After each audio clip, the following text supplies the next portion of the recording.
محمد یعقوب صاحب یہ ملتان شہر سے آئے ہیں، مبصر ہیں، اسی حوالے سے ان کا سوال ہے، اگر کوئی آدمی اپنے مسلک پر قائم رہنا چاہتا ہے اور اقامت دین کے لیے تنظیم میں شامل ہونا چاہتا ہے تو اس کی کیا شرائط ہے؟ ہماری طرف سے کھلی اجازت ہے. مسلک سے مراد ہے فقہی مسلک، یہ کہ حنفی، مالکی، شافعی، حنبلی، اہل حدیث، ظاہری، زیدی، میں نے تو کل یہاں تک کہہ دیا جعفری، بشرطے کہ وہ صحابہ کرام کے اس مقام کو تسلیم کرے اور خلافت راشدہ کی اس اہمیت کو مانے جو ہم نے اپنے دستور میں لکھ دی ہے. تو فقہ کے اعتبار سے جعفری بھی ہو تو کوئی ایسی بات نہیں. ان سب کے لیے دروازے کھلے ہیں تنظیم اسلامی کے، وہ آئیں، شامل ہو جائیں. البتہ یہ کہ بریلویت، دیوبندیت یہ در حقیقت مسلک نہیں ہے، یہ تو فرقے بن گئے ہیں. در حقیقت سب کے سب، دیوبندی بھی، بریلوی بھی حنفی ہے، مسلک کے اعتبار سے تو حنفی ہے.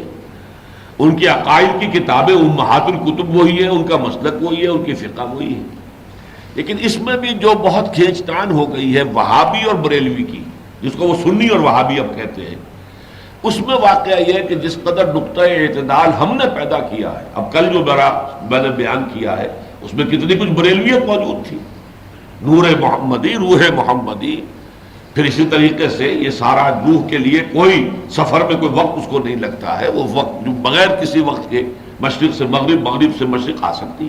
لیکن ہمیں کیسے معلوم ہو کہ کوئی روح آ گئی ہے؟ کیا پتہ؟ کوئی شیطان جن کہہ دے کہ میں شیخ عبد القادر جیلانی کی روح بول رہی ہوں، اب ہمیں کیا پتہ چلے گا؟ لہذا ہم یہ دین کے اندر حجت اسے نہیں مان سکتے، نہ کسی کے کہنے سے ہم سمجھ سکتے ہیں. بلکہ یہاں تک کہ جو حضور کی حدیث ہے اس کے بارے میں بھی میری رائے پختہ یہ ہے. حضور نے فرمایا کہ جو شخص بھی مجھے خواب میں دیکھے گا وہ مجھے کو دیکھے گا، اس لیے کہ شیطان میری صورت اختیار نہیں کر سکتا. میرے نزدیک یہ صرف صحابہ کرام کے لیے ہے جنہوں نے حضور کو اپنی ان آنکھوں سے دیکھا ہوا تھا، تو وہ حضور کی صورت کو پہچانتے تھے. تو حدیث میں ضمانت صرف اس بات کی ہے کہ شیطان میری صورت اختیار نہیں کر سکتا. یہ نہیں کہا گیا شیطان یہ نہیں کہہ سکتا کہ میں محمد ہوں، یہ تو نہیں کہا گیا، جس کی نفی تو نہیں ہے. اس حوالے سے ہم تو در حقیقت وہ خوابوں کی دنیا سے وہ ہمارا زیادہ سروکار ہی نہیں ہے.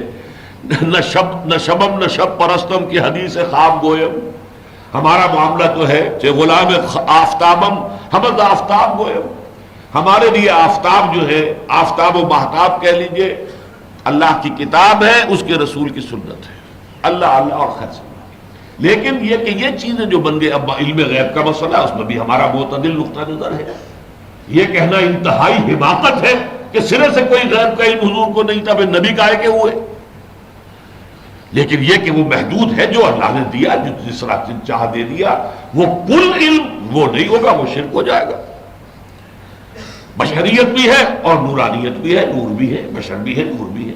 تو ہم نے ان چیزوں کے اندر بھی اعتدال پیدا کیا اللہ کے فضل و کرم سے. کسی فرقے وارانہ جو اس قسم کے مسائل ہیں ان میں سے کسی ہم انتہا پسندی میں مبتلا نہیں ہے. باقی یہ کہ جو ہم مسلک ہے جو فقہی، وہ جو چاہے انسان اس پر عمل کرے.